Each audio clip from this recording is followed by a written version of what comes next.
আল্লাহ তুমি সব কিচ্ছু জানো, হে আমার প্রভু তুমি আমাকে মাফ করে দাও। আমার আল্লাহ বলে তারপরও যদি তোমাদেরকে আমি মাফ না করি, তারপরও বান্দা তোমরা আমার রহমতের দরজা থেকে ফিরে যাইও না।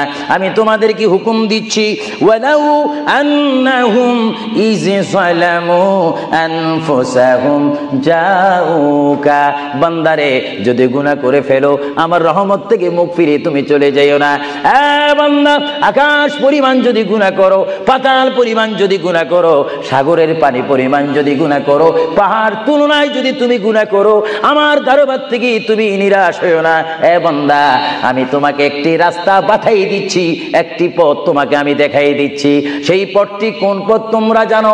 ওয়ালাউ আন্নাহুম ইয যালামু আনফুসাহুম জাউকা, বান্দারে যখন তোমরা বরবাদ হয়ে যাবে তখন তোমাদেরকে একটা পথ আমি তোমাদেরকে দেখাই দিলাম, সেই পথটির নাম হচ্ছে আমার রাসূলের মদিনা।